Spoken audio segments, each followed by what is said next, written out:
Hey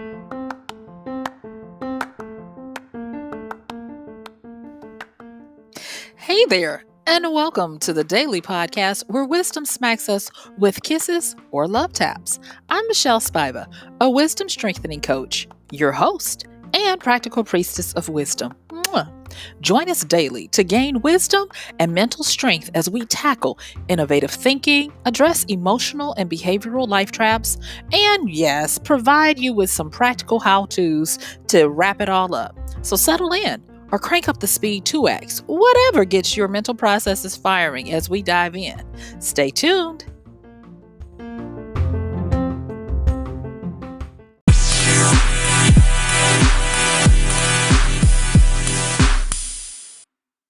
Yay!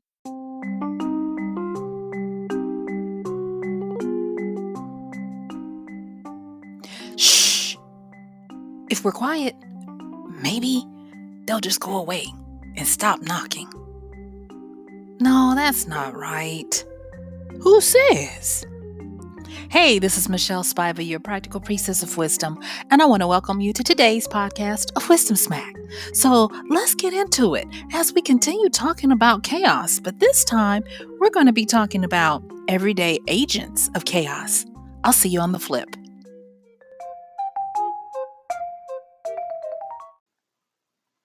Agents of chaos.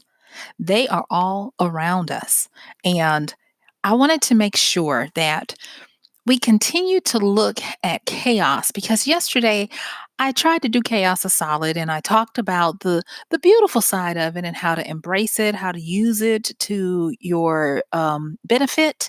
But I don't want to come off as being irresponsible to let you know some of the other sides because we like to be well rounded here in this Wisdom Smack universe. And so today I'm going to be talking about the agents of chaos that are every day. They're in our lives and we deal with them and don't realize it. And there are sides to chaos that even though it brings growth and newness, it can be messy. Not can be, it is. Let's just go and tell the truth. It's messy, discombobulating, scary, dangerous, and a lot of that. And so, if you are probably in tune with a lot of pulp culture from this particular century that we're in, you might be familiar with a famous scene from Heath Ledger's portrayal of the Joker, where it's a famous dialogue where he's having a conversation, excuse me, and he talks about being an agent of chaos. And he talks about how when everything goes according to order, everything goes according to plan, even if it's carnage, even if it's harsh, nobody is upset. But let you change the plan just a little bit where they can't keep it controlled. And then everyone is upset. And he says, I'm just an agent of chaos. And there was a lot of truth in that. Now, we don't necessarily look at our lives as these delicate balances between these opposing forces because they're not really opposing. I shouldn't pit them against each other. They do work in concert with each other.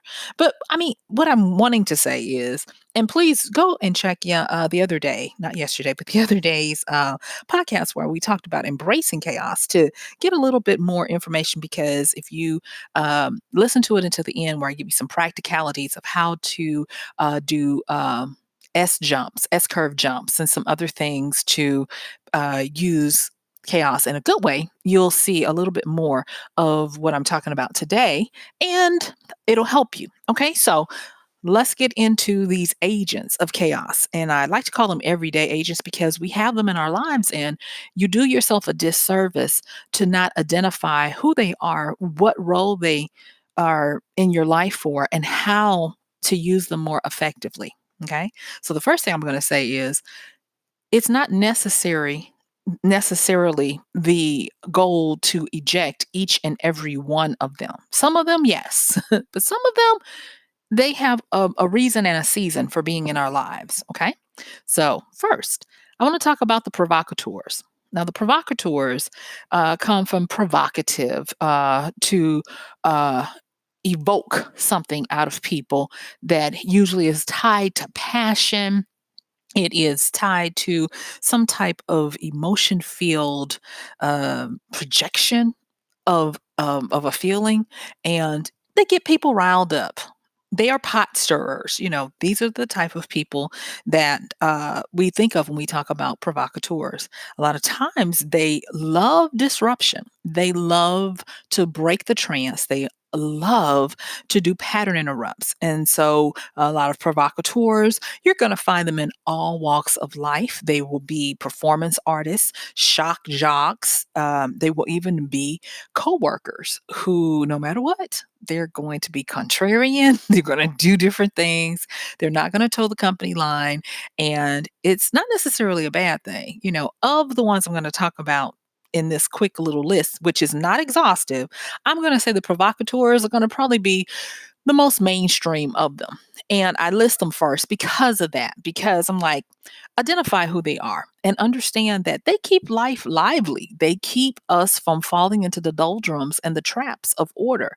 Because, like we said the other day, when we take order to the extreme, it becomes it shackles us in its inefficiency, and it drives us down to stagnation and being stymied in the rut, in a rut and in the gut, in the grind of the everyday, where we become less and less effective and less alive and lively. And eventually, chaos has to come and rescue us. And so, to me, the provocateurs are the nice little pepper sprinkles that you have in your life. And when you start to identify who they are, you'll probably get a smile and be like, okay, because you'll see that little, peppery input that they put into life to shake and keep things stirred up. Okay. So then we have neurotics. Yes. Now, neurotics are your drama kings and queens, and they always have something going. And I'll just say it, neurotics have to have a diet of drama for them to be able to function and live. If everything is going according to order for too long, well, not even for too long, for any amount of time, they tend to start getting lost because either that's their proclivity or that is how their formative years were made, that they can't function or feel alive unless everything is, yes, in chaos and disorder. And the thing with neurotics, people who are on the other side of that, that tend to love joy, peace, quiet, order. Those people tend to be drawn to neurotics, and they tend to want to help and rescue them. A lot of people who are ensconced in order love to go and have a savior complex when it comes to these neurotics. I mean, we even have certain standard tropes that we ascribe to, not realizing that this is a neurotic relationship. Just the very knowledge, not knowledge of, but the sayings of damsel in distress, knight in shining armor. Those are two examples of a neurotic situation where one person is rescuing the other person. Now, of course, because they were cultivated during a time of extreme paternity, we have it where the rescuer is the man and the rescuee is the woman, aka the neurotic.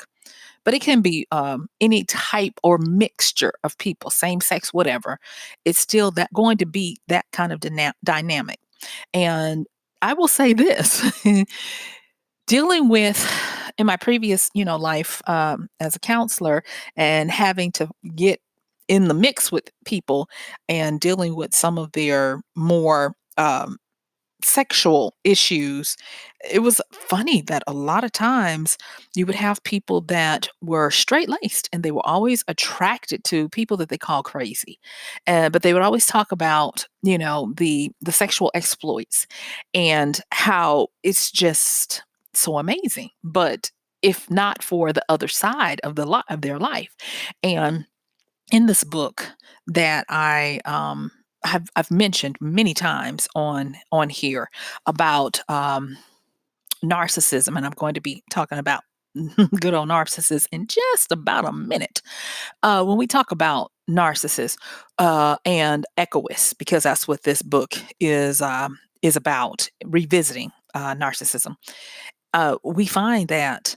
a lot of therapists, and I can attest to this, have had to deal with how people deal with these agents of chaos in their life who are neurotics, and they don't even realize that they are addicted to them. Mhm. And I was like, "Oh my gosh." A lot of people are like, and I said it's revisiting. It's called rethinking. I'm sorry. It's called rethinking narcissism, and it is a powerful work that I highly recommend to people by Dr. Craig Malkin, and I'll make sure that I post the link in the uh, podcast description today. Easy read, and you'll really enjoy it. But he talks about how many therapists have talked about how we have to get people unhooked from the shared insanity. And we'll talk a little bit about that more, the shared insanity that goes on between the people in this dynamic. Because, like I said, if you don't understand that you're dealing with a agent of chaos and you're trying to still hang on to your order, chaos has a beautiful side to it. And if you don't realize what is going on and what the chaos is there for, you miss the boat and you just become addicted to the shocks and the flares of it, and you never get anything out of it, and so it becomes a destructive cycle. So you kind of have to be aware. So start identifying your neurotics. And yes, a lot of times they're going to be people that you're not going to be able to get rid of out of your life. They're going to be parents, children, spouses, significant others, coworkers. A lot of times, like I said, so if once you realize what's going on, and even if you're not a rescuer and they just drain you, once you can put a title on what it is, you can start to see what they bring to the table. And even if they're just a drama king or queen, at least you can smile when they're doing what they're doing, because you know that this is the way they have to live their life. And at the moment, because no one has to do anything, but at the moment, unchecked, with no work done, this is how they live to survive. And when you know better, you do better, and you can, keep your distance, if you will. So then I want to talk about the hysterics. Now, the hysterics, with the hysterics, they're a little bit different from neurotics, because hysterics a lot of times are very orderly people, but when they are so ensconced in a community of order, the slightest thing that is out of order or out of the norm or taboo or what is not agreed upon by everyone becomes a big deal that's blown out of proportion.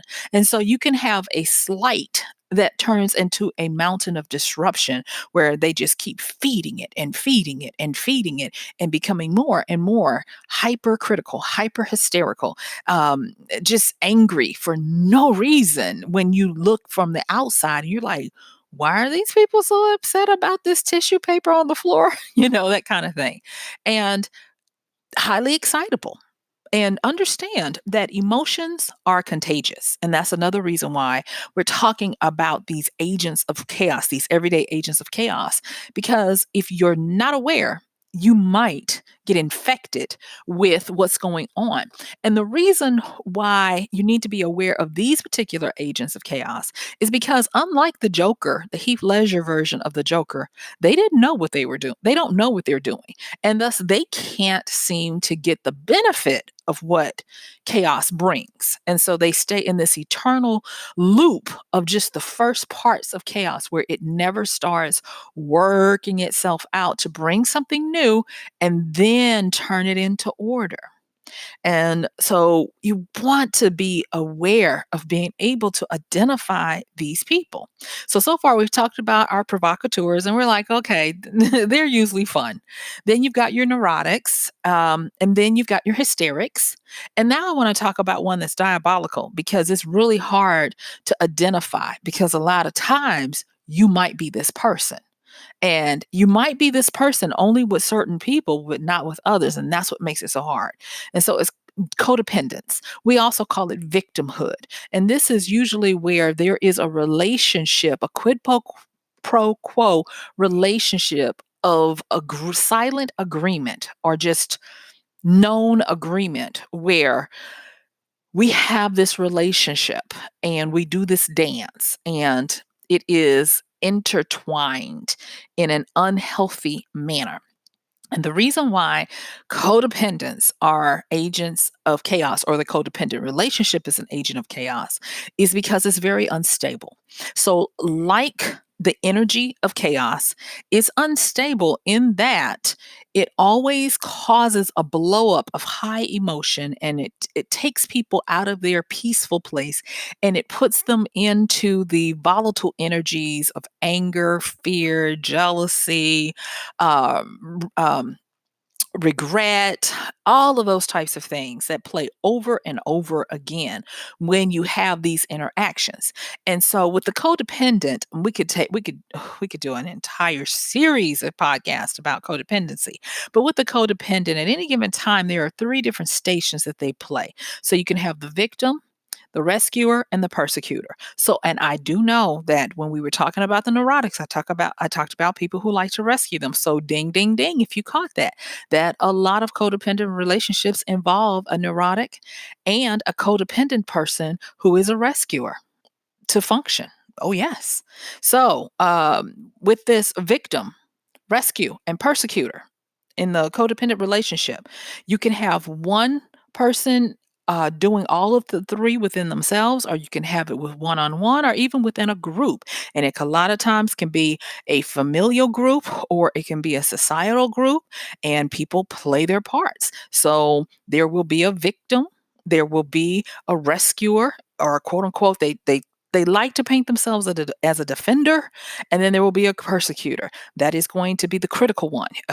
Stop babying them, bootstrap, get out, uh, and very very harsh on this. And when I talk about the codependent relationship, it is almost unfair because the codependent relationship has been bred into westernized culture of how we behave with people.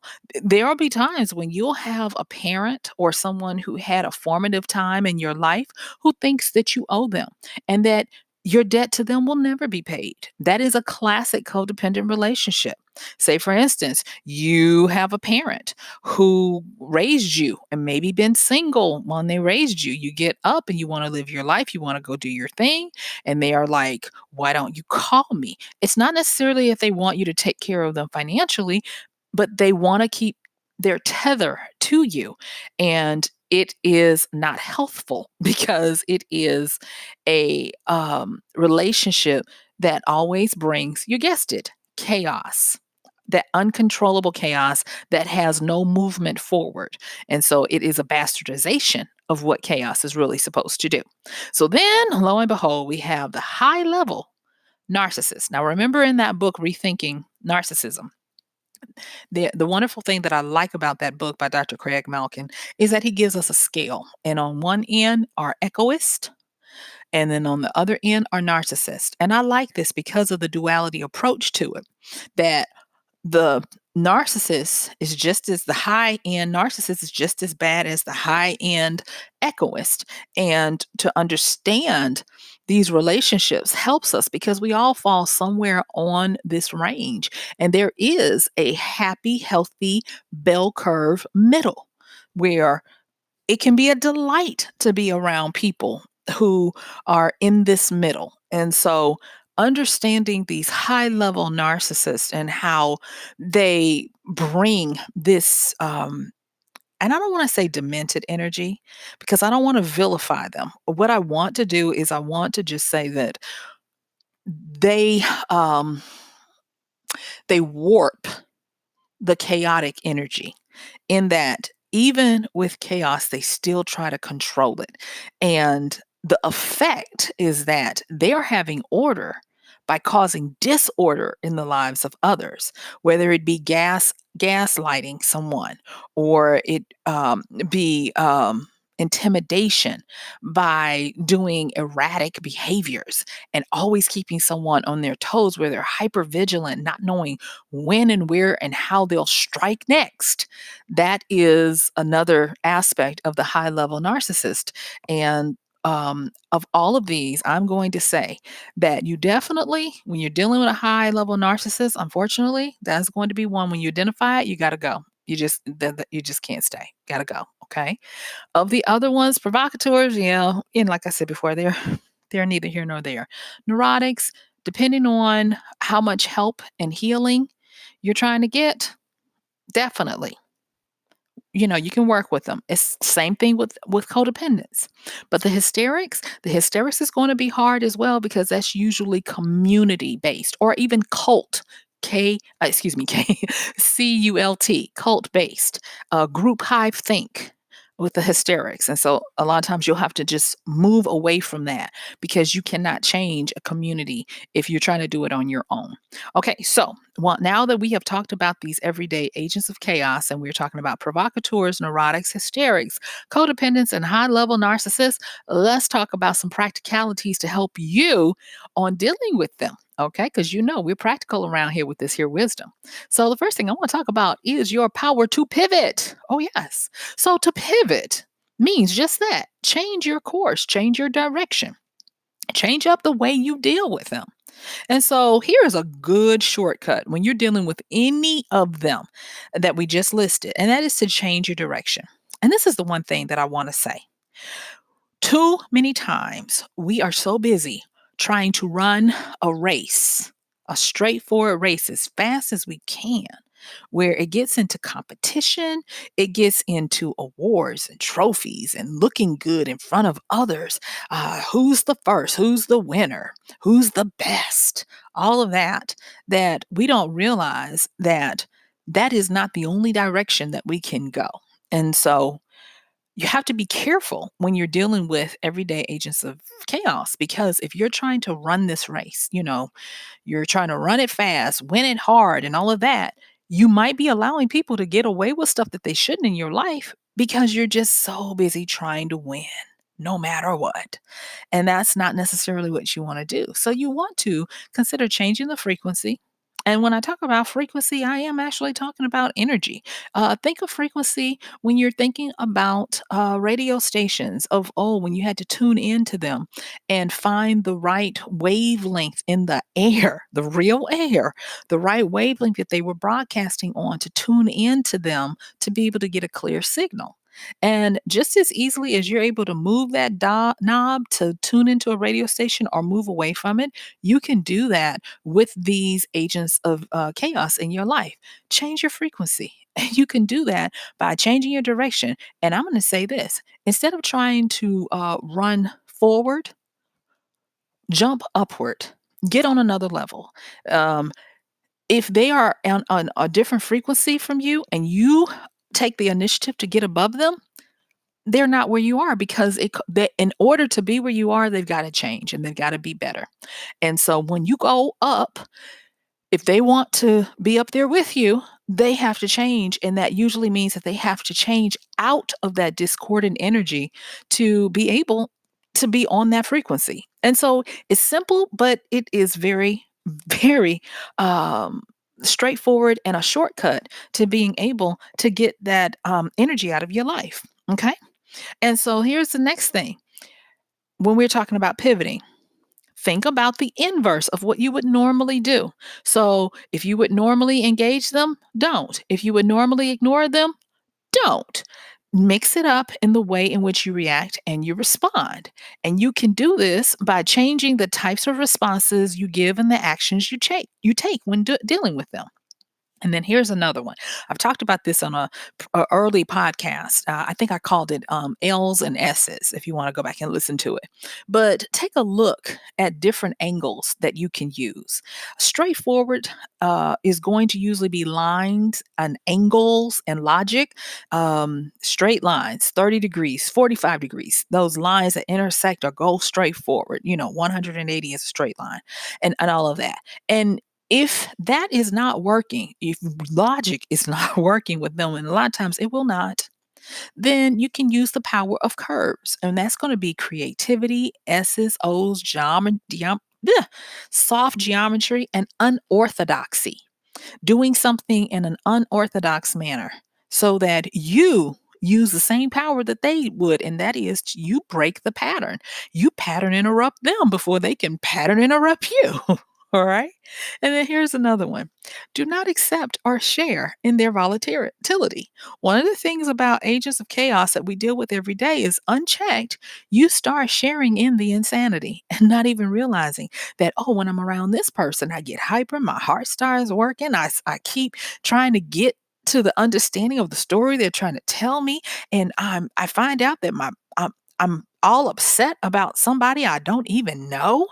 And when I was a little kid, I did not like soap operas. And to this day, I still am not a soap opera person. And the reason why is because I was like, why is everybody upset about fictitious drama? Why would you want this drama in your life? And like I said, from a little kid, I just did not like it. My grandmother would even ask me to watch the stories because we got home a little earlier than she would from work. Watch the story so that you can tell me what happens on the guiding light in this one and that one that came on later in the day. And I was like, I do not want to. And so my siblings would, but I would not. And my grandmother was none of these agents of chaos. She just enjoyed the shows. But it just always reminds me of this shared insanity of caring about stuff that has nothing to do with you because somebody keeps making it a big deal. And I actually see this in mass media and what is popular today with the gossip rags. Why are people willing to fight each other over celebrities' issues? And you're not even in their family. You don't know the full story. You're being fed a forward facing piece of information put together for the express purpose of getting a rise out of you. It just it amazes me. So don't accept or share in their volatility. And then this one. Stop the energy drain that you will normally feel when you're dealing with agents of chaos because it takes a lot of energy to deal with them or to deal with their havoc and their mayhem.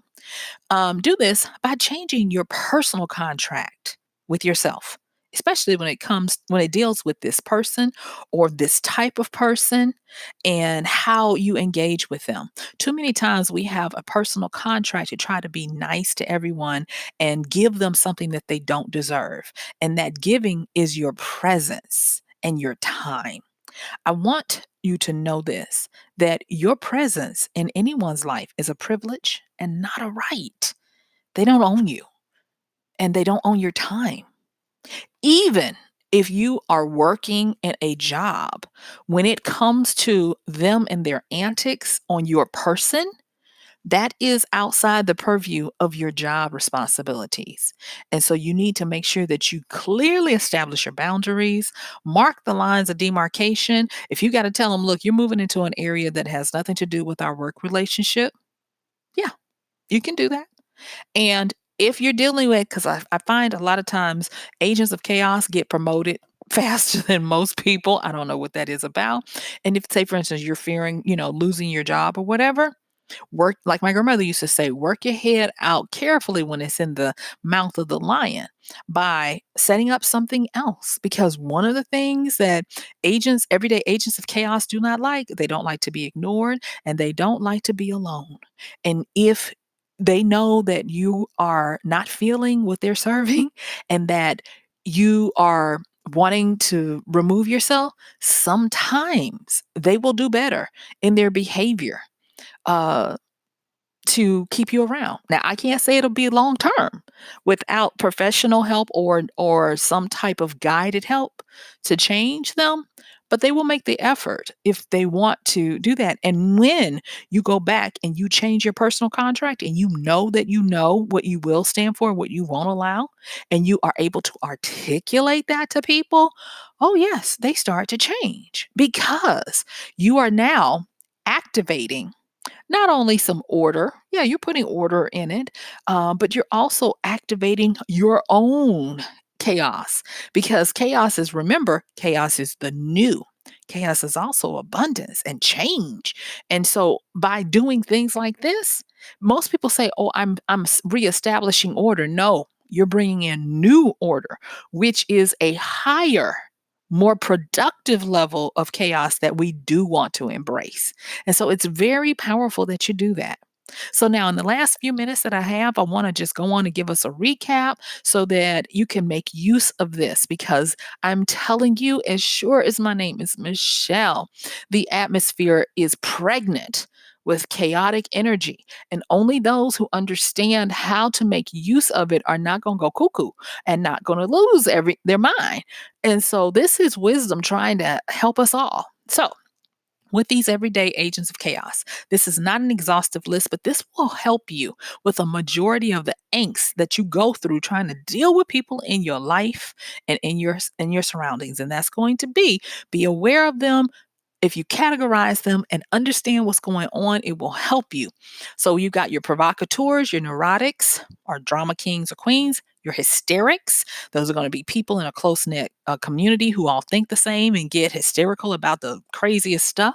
Your codependent relationships and your high level narcissists. And so, in order to practically deal with that, you're going to learn to pivot. And that means you're going to learn to change directions. Instead of trying to go forward faster, go upward, change your frequency. And then if that doesn't, well, it should always work, but if it doesn't, or if you want to try something else first, do the opposite. Choose the inverse of what you would normally do. Mix it up when you're dealing with them. And also look at trying a different angle. Instead of using logic or using order or straight lines or angles, consider using circles, S's, creativity, and unorthodoxy. And do not share in their volatility. Also, stop the energy drain by changing your personal contract of what you will allow and deal with when you identify these types of people. By you doing this and bringing in the new energy of new order, you activate the right kind of chaos. So, guess what? My time is up. I thank you for yours. This has been MichelleSpiva, your practical priestess of wisdom, with another podcast of Wisdom Smack. Mwah. I'm going to see you tomorrow. Bye.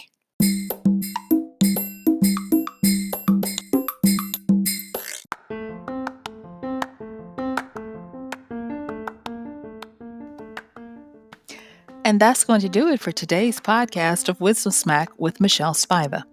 If you like this podcast, please help us get the word out. Like, comment, subscribe, and even share.